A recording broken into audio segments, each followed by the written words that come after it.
Vale, gracias. Entonces, vamos a partir con unidad pulmonar, ¿ya? Esta va a ser la primera clase. Idealmente va a ser de trastornos agudos, ¿ya? Pero en relación uno de los temas que es neumonía, les voy a hablar un poquito de neumonía crónica, ¿ya? Porque habitualmente son ¿cómo se llama esto? Etiologías que se producen por patógenos comunes, ¿ya? Entonces, eh, vamos a empezar, ¿ya? Primero hablar un poquito del sistema respiratorio, bueno, ya lo conocen desde anato, etcétera, partiendo porque se pueden afectar cualquiera de estos, ¿ya? Desde la tráquea ya se considera aparato respiratorio bajo, ¿ya? Entonces, tráquea, ambos bronquios extrapulmonares, los bronquios intrapulmonares, bronquiolos, que pueden ser primario, secundario y terciario, los ductos alveolares, el saco alveolar y el alveolo por sí mismo, ¿ya? Esto me lo voy a saltar un poquito para hablar un poco más rápido. Bueno, los pulmones, como ya saben, es la estructura que permite el intercambio de los gases y en la parte, ¿cómo se llama esto? Como de formación, son una excrescencia originada ¿cómo se llama esto? Eh, ah, perdón, se me olvidó la palabra. En la pared ventral del intestino embrional. ¿Ya? Entonces, de la tráquea, que está situada en la línea media, salen las dos yemas pulmonares que van a formar finalmente los dos bronquios lobulares. ¿Y por qué se lo repito por lobulares? Para que entiendan después la distribución de las neumonías, ¿ya? Por las neumonías lobares y lobulares, que son distintas, ¿ya? Tres a la derecha, dos a la izquierda, eso se corresponde con los lóbulos de cada pulmón, permiten el paso del aire del exterior a los pulmones y están recubiertas por un epitelio cilíndrico ciliado con unas glándulas subepiteliales que son las que producen el moco, son las que nos van a llevar a enfermedades agudas, ¿ya? De esto voy a sacar, por si acaso, la bronquitis aguda. ¿Por qué? Porque la vamos a ver en enfermedades obstructivas, ¿ya? Entonces, pasamos a bronquiolos terminales y terminamos con los alvéolos, ¿ya? Entonces, ¿cuál es la estructura de las paredes alveolares? Tenemos que tener entendido que están cubiertas por este eh, neumocito tipo uno que va a ser como el que da más estructura, por así decirlo, el espacio alveolar, que es el espacio más como aireado del cuerpo, por así decirlo, el neumocito tipo 2 que es el que va a dar nutrición y va a generar el intercambio, el intersticio que se compromete entre la luz capilar y el espacio alveolar, y obviamente por la parte de irrigación va a estar el capilar recubierto también por este endotelio delgado con harto superficie eh, transmisible, ¿ya? Y que se van a ver afectados también muchas veces por el ensanchamiento de estos, por el aumento de presiones, eh, por distintas patologías. Les quiero hacer una salvedad o explicar que para la prueba, por si acaso, no voy a tomar en cuenta la última clase, ¿ya? De pulmón, para que no estén tan de encima con las clases. Como nos falta una clase, entonces les voy a sacar la que tiene que ver con patologías vasculares. La vamos a ver, ojalá antes de la prueba, pero no va a entrar, ¿ya? Para que lo tengan claro. Solamente va a entrar esta y la de patologías obstructivas y restrictivas. ¿Ya? Entonces, dentro de la histología podemos ver el espacio que hay abierto entre los alvéolos, que la verdad es que de forma no tienen, com- eh, no están completamente cubiertos, muchas veces de estos comparten espacios alveolares, ¿ya? Las arterias pulmonares que en tamaño podríamos decir que son mucho más grandes por una unidad de alveolo, pero esta cubre nada respecto al área completa de los alveolos, ¿ya? Entonces, tienen que tener en cuenta que una arteria pulmonar va a cubrir mucha área de transmisión del oxígeno, ¿ya? Entonces, cualquier afección de estas arterias van a afectar a grandes componentes o grandes masas de pulmón, ¿ya? Entonces, partamos con una de las patologías más clásicas de pulmón, ¿ya? Que son las atelectasias. Esta en sí es más una aparición, un hallazgo o una situación en el pulmón más que una enfermedad como tal, ¿ya? Para que lo tengan claro. Son las atelectasias, la expansión incompleta de los pulmones o el colapso de los alvéolos, ¿ya? Estas se producen o sea, producen, perdón, zonas de parénquima con carencia relativa de aire. ¿A qué me refiero con estas? Que pueden ser absolutas, que no llegue simplemente aire a esa zona, o que estén limitados la entrada de aire. ¿Ya? Estas pueden ser por reabsorción, que es la absorción completa de la vía respiratoria. Puede ser por tapones de moco, como habíamos hablado, exceso de mucosidades, exudados, aspiraciones de cuerpos extraños o fragmentos de tumores bronquiales. ¿Qué es lo que pasa? Al no entrar el aire, este colapsa, este no se logra dilatar, ¿ya? Como tengo eh, mucosidad, este surfactante, no va a lograr separar este alveolo, no va a lograr abrirlo, y por lo tanto se van a ver tanto en imágenes como en la auscultación, o sea, voy a poder auscultar sectores en los que no ausculte cierta murmullo pulmonar. Y en las imágenes voy a ver líneas en las que no se ve este espacio de aire, ¿ya? Se va a ver radio opaco, ¿ya? Y van a ver literal partes en las que se va a ver muy claro, ¿ya? No se va a ver este espacio oscuro que se ve, por ejemplo, en la radiografía, ¿ya? Por compresión también aparecen siempre que se acumula algún volumen importante de líquido, ¿ya? Que estas pueden ser por transudado o exudado, ¿ya? ¿Alguno sabe cuál es la diferencia entre transudado y exudado? ¿Qué me puede decir? Rapidito. Si no, no importa. Que el exudado Cinco. contiene alto contenido de proteínas por el tema de que se relaciona con patología inflamatoria, en cambio el transudado tiene que ver Perfecto. con problemas osmóticos, por eso tiene pocas Perfecto. proteínas. Buenísimo. Buenísimo. Y lo vamos a ver más adelante por qué se producen los edemas, ¿ya? Eso lo hablamos, por ejemplo, en patologías de insuficiencia cardíaca, ¿ya? Eso, la insuficiencia cardíaca produce un transudado, ¿ya? Porque se transmite el líquido, ¿ya? Perfectamente como decía Alex. Entonces puede ser también por tumor o por aire, ¿ya? Para que tengan claro que pueden ser, ¿cómo se llama esto? Hemotórax, como también pueden ser neumotórax, ¿ya? O por contracción, cuando se produce una fibrosis pulmonar que impide la expansión completa del pulmón, ¿ya? Y que lo vamos a ver en las enfermedades restrictivas, ¿ya? En la próxima clase. Entonces, aquí podemos ver, miren, si es que lo logran ver, en esta zona de acá, la idea era que ustedes me lo dijeran, pero en esta zona de acá se ve una telectasia, ¿ya? Esto es una telectasia en niños, ¿ya? En un paciente pediátrico. Aquí se ve esta línea como colapsada, sigue la línea de las vías del lóbulo que está afectado, ¿ya? Y aquí tengo toda un área, ¿ya? Todo un área, parte desde acá, ¿ya? Y se generó eh, como relleno capilar que lo ve completamente blanco, ¿ya? Desde acá arriba. Entonces agarra toda la parte superior del pulmón, ¿ya?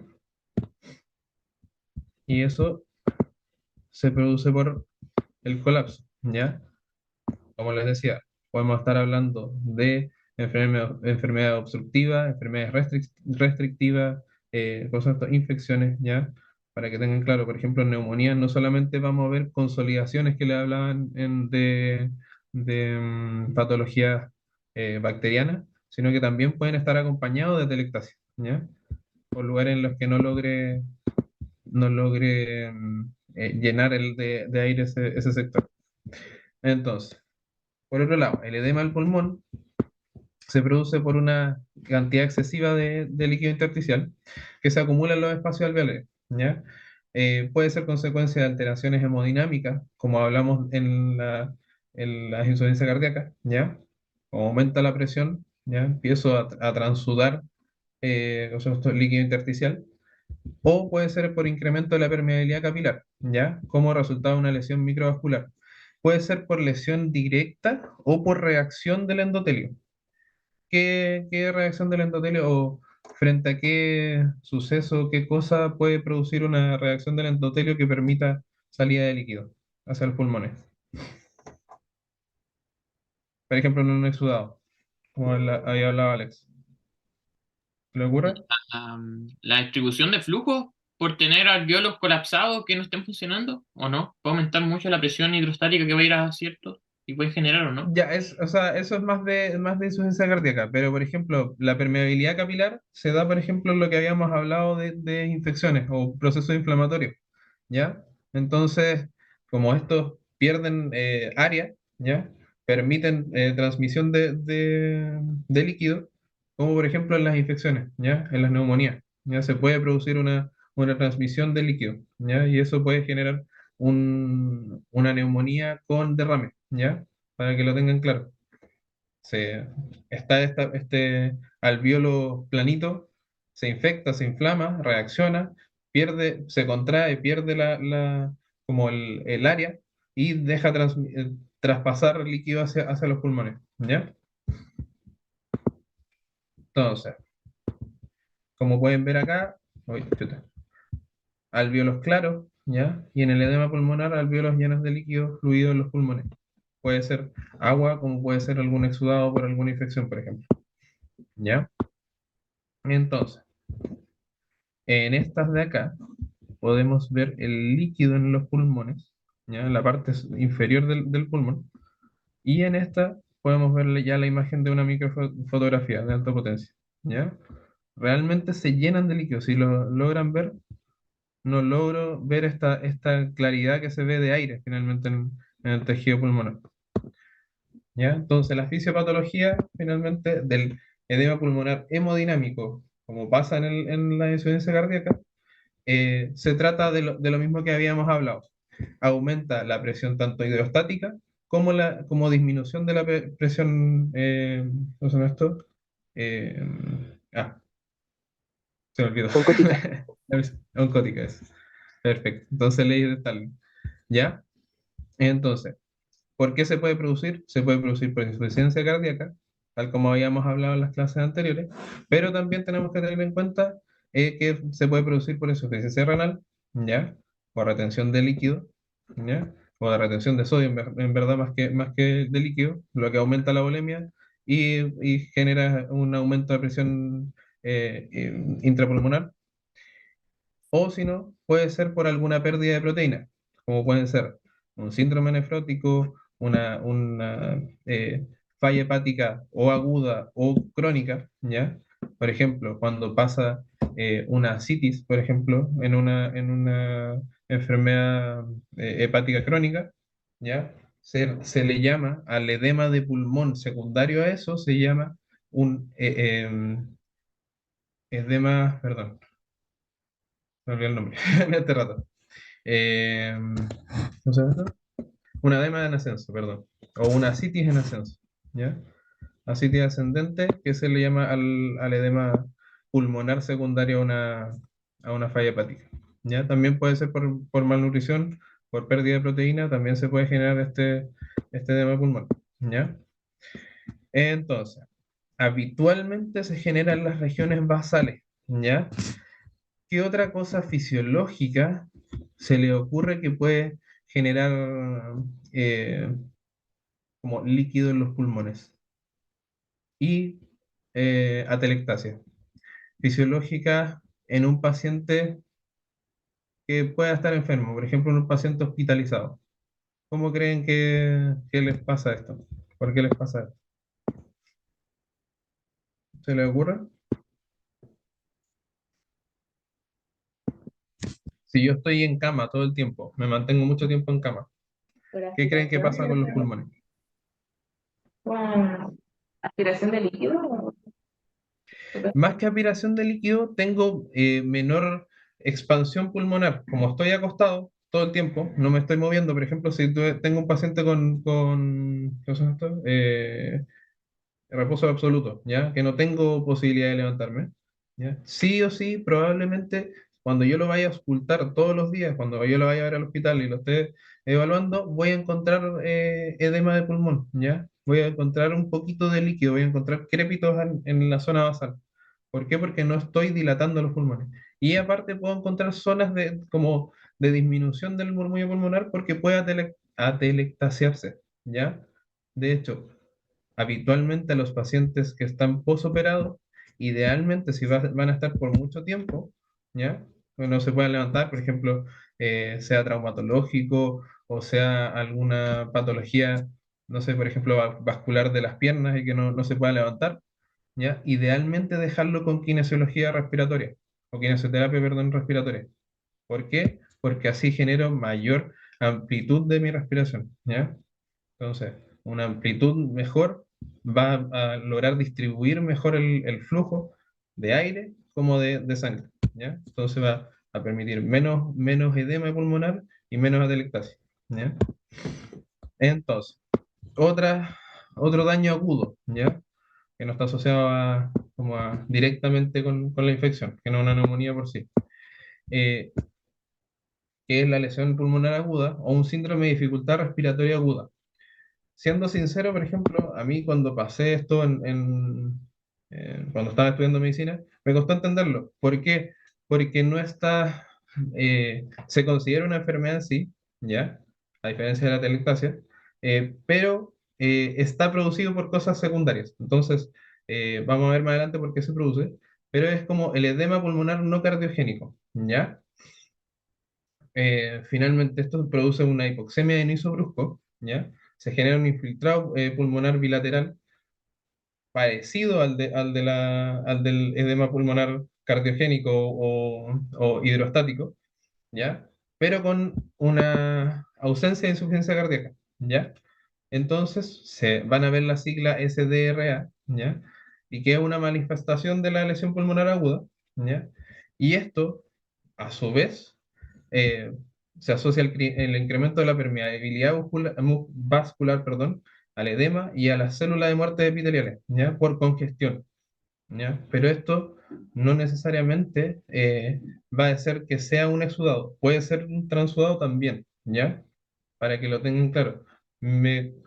Por eso les digo que me costó entenderlo porque no es en su momento, eh, no lo van a saber diferenciar hasta que lo vean finalmente, ¿ya? La manifestación histológica es que se genera un daño alveolar difuso. Dígame, Adolfo, Profe, que justamente una de mis dudas es que este es como el EPA seco que le llaman, en el sentido de el EPA que, no sé, seco. este es como, mi duda siempre ha sido, ¿este se depleta por lo mismo que usted habla de los transudados? Este no se No, saca del no se volumen, ¿no es depleta. cierto? Se Ya, trata, se trata la causa. Se ya, trata la causa y se trata la insuficiencia respiratoria. perfecto. De Y por hecho, por ejemplo, eso después, les digo, ¿ah? disculpe, profe, Bien. y la reabsorción en este caso del líquido que hay a nivel pulmonar se genera solamente como por el manejo de la causa. Exacto, exacto. Ya. Se tiene que manejar la causa y se tiene que manejar la parte o evitar la insuficiencia respiratoria como tal, global, ¿ya? Para que lo tengan claro. No es necesariamente transudado. Se puede depletar en caso de que tenga una causa hidrostática, por así decirlo, ¿ya?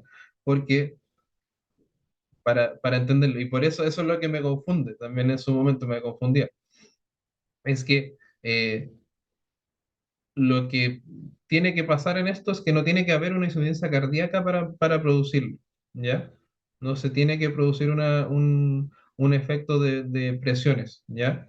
Pero sí hay un incremento de permeabilidad vascular. ¿Por qué? Por inflamación, bueno, ahora vamos a ver más adelante por qué se producen las causas, pero más o menos para que vayan entendiendo. ¿Ya? Entonces, la patogenia finalmente es como un círculo vicioso, ¿ya? ¿Qué es lo que pasa? Se genera una inflamación a nivel final del tracto respiratorio, ¿ya? Entonces se lesionan los neumocitos, permite la entrada de líquido intersticial, ¿ya? Se empieza a tratar de reparar y esto produce mayor inflamación. Llamo cascada inflamatoria, el endotelio trata de producir más vasculatura hacia el alveolo y eso me irriga más la zona. Al irrigarme más la zona, como hay un aumento de inflamación, ¿ya? Hay más permeabilidad. Por lo tanto, se combina lo que habíamos hablado de lo que les estaba explicando de los alvéolos que se contraen y permiten más permeabilidad con el aumento de presión que se produce a nivel local, ¿ya? Entonces, ese círculo vicioso va a hacer que se inflame nuevamente más, ¿ya? Por la zona, porque va a estar permitiendo menos el traspaso de oxígeno, produce muerte celular, más inflamación, más, ¿cómo se llama esto? Más edema, ¿ya? En la zona. Entonces termina siendo este círculo vicioso que les estaba hablando. ¿Ya? Oh, chuta, me quedan 10 minutos. Muy bien. Ya, causa. Tenemos sepsis, ¿ya? La principal, la más clásica, ¿ya? Infecciones pulmonares difusas, sea de, por ejemplo, una bronquitis viral que avanzó en algún momento o tuvo alguna, ¿cómo se llama esto? Progreso hacia el alveolo, ¿ya? Neumonía, micoplasma, neumocitis, TBC, que son todas patologías, ¿cómo se llama esto? Más crónicas, con neumonía me refiero a neumonía crónica, ¿ya? Y sepsis, habitualmente sepsis de foco pulmonar. Eso no quiere decir que otra sepsis o un SIRS, ¿ya? Por ejemplo, algún proceso inflamatorio sistémico, no genere un SDRA, ¿ya? Para que lo tengan claro, cualquier cosa que inflame el alveolo, por mínimo que sea, puede producir un SDRA, ¿ya? Aspirado gástrico, traumatismo mecánico, como les decía, si se golpea y se empieza a inflamar, también. Contusión pulmonar, el humo que llegue directamente a algún alveolo, gases químicos, heroína, pancreatitis y uremia. Cualquier cosa que eh, pase el, como el sistema pulmonar bajo, la tráquea hacia abajo, ¿ya? Cualquier cosa que pase, se trata de una neumonitis, ¿ya? Por si acaso, no es una neumonía, para que lo tengan claro, porque no se produjo por una infección, sino que por el traspaso a la zona ahí va, a la zona pulmonar baja, ¿ya? Entonces, esa parte como baja del pulmón no debería estar como expuesta a otro antígeno, ¿ya? Cualquier tipo de inflamación va a generar una neumonía, ¿ya? Entonces, nuevamente, para repetirles, para que les quede un poco más claro, hay una activación endotelial, una adhesión y la extravasación de neutrófilos, acumulación del líquido intraalveolar porque aumenta la presión, y esto puede producir dos cosas: resolución como espontánea, ¿ya? O bueno, o resolución porque actué sobre lo que estaba pasando, sobre lo que produjo esta inflamación, o se empieza a producir cosas de membrana hialina. Y eso a la larga, ese paciente probablemente vaya a terminar con una fibrosis pulmonar, ¿ya? Y va a terminar con una enfermedad restrictiva del pulmón, ¿ya?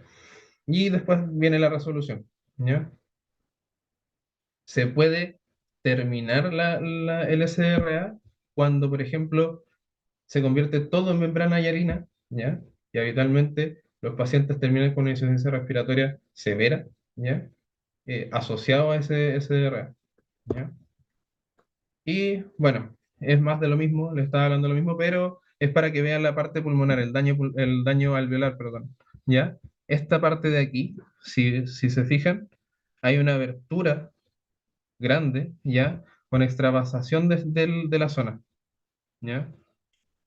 Estas zonas que están más rojas son inicios de este daño alveolar, ¿ya?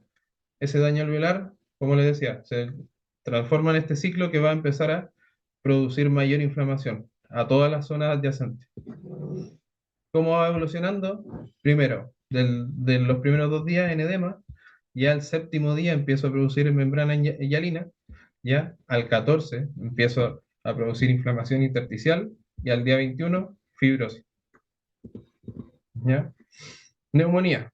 Y no sé si me alcanzará para mucho. Pero bueno, es la primera causa de muerte por infección en países desarrollados y en vías de desarrollo, ya para que lo tengan claro. Es una de las enfermedades infecciosas más graves que podemos tener. Una por lo típica que es y una por lo muchas veces complicado del agente etiológico que podemos ver. Como ven, tenemos muchos tipos, ¿ya? Los podemos clasificar en distintas formas. Aquí se las clasifiqué y los vamos a ver después cada uno al final, los voy a repasar. Se pueden clasificar por NAC o extrahospitalaria, ¿ya? Extrahospitalarias también víricas, que son las atípicas, ¿ya? Y dentro de esas también tenemos que tener el Mycoplasma pneumoniae, que es una bacteria, pero se comporta como un virus o se comporta como un agente atípico, ¿ya? Las nosocomiales o intrahospitalarias, y dentro de esas, por ejemplo, muchas veces tenemos las neumonías por aspiración, ¿ya? También tener en cuenta que en la casa también podemos tener pacientes por aspiración, habitualmente pacientes postrados o pacientes con afecciones neurológicas. De estos, muchos de ellos pueden evolucionar con un absceso pulmonar y o con una neumonía crónica, ¿ya? Además de las neumonías crónicas, también aparecen muchas veces los pacientes inmunocomprometidos, ¿ya? Que son eh, afectados por agentes distintos y agentes que habitualmente producen cronicidad, ¿ya? Entonces, consideraciones, diferenciarlas con EPOC, ¿ya? No tanto con el asma, porque el asma es más agudo y habitualmente más en niños. Entonces, no tiene tanto cambio a nivel pulmonar, a nivel de parénquima, como si el EPOC, ¿ya? Como si puede producir el EPOC, perdón. Las enfermedades restrictivas y las vasculares, ¿ya? Que eso no quiere decir con que no pueden estar concomitantes, ¿ya? ¿A qué me refiero? Que saber diferenciarlas en el sentido de si está pasando por algo agudo, ¿ya? O si está comprometido o exacerbado una de estas patologías que estamos viendo, el EPOC, la enfermedad restrictiva, los vasculares, con algún proceso infeccioso de neumonía, ¿ya? Diferenciar de las neoplasias, sobre todo las que son muy circulares, las que son muy condensadas, que se termina formando un círculo, se pueden relacionar con neoplasias o las podemos confundir con neoplasias muchas veces, ¿ya? Además, diferenciar del oval y bronconeumonía, sobre todo por el agente que la está comprometiendo, ¿ya? Y las intersticiales alveolares también en base a lo mismo, ¿ya? ¿Por qué? Porque probablemente vaya a tener que actuar un poco más antes que para los lobares y bronconeumonía. ¿Ya? Los mecanismos de enfermedad son principalmente tres rutas por el árbol traqueobronquial que vaya avanzando por el árbol, ¿ya? O que se vaya afectando un punto, ¿ya? Vamos a ver que los patógenos tienen como selectividad por cada sector del pulmón, de la vía respiratoria baja, eh, por vasculatura pulmonar, que es por diseminación hematógena, o diseminación directa por infección del mediastino, por contigüidad finalmente. ¿Ya? Cualquier tipo de infección que esté cerca del tórax o de los pulmones puede pasar a los pulmones. ¿Ya? Entonces, factores predisponentes, tenemos la pérdida del reflejo de la tos, ¿ya? Sea congénito, sea producido por alguna patología o sea provocado por medicamentos, ¿ya? Recuerden que hay medicamentos que bajan la tos y que pueden afectar o producir alguna de estas patologías, ¿ya? Lesiones del aparato mucociliar, acumulación de secreciones, como habíamos hablado, por ejemplo, enfermedades obstructivas, macrófagos alveolares disfuncionales, ¿ya? Patologías autoinmunes, por ejemplo, y congestión y edema, ¿ya? Lo que habíamos hablado al principio, que sea edemas cardiogénicos o no cardiogénicos. ¿Se acuerdan cuando vimos en insuficiencia cardíaca que cuando había congestión era propenso a sufrir nuevamente o como continuamente infecciones? Ya, por esto mismo. Entonces, dentro de la introducción, dígame, Alfa. Profe, antes de que se le corte, ¿nos reconectamos al mismo link o para que Ya, no cortado? ya, ojalá que me deje porque creo que las últimas veces te hacía esperar. Si Entonces no, estoy profe, ahí armamos rápido un meet, po, no sé qué le acomoda, así, también. También podría armar un meet. ya, Mejor. ¿Qué hora es? Me quedan veintitantos minutos. Ya. claro, Armemos un meet mejor, po. ya, profe. A ver.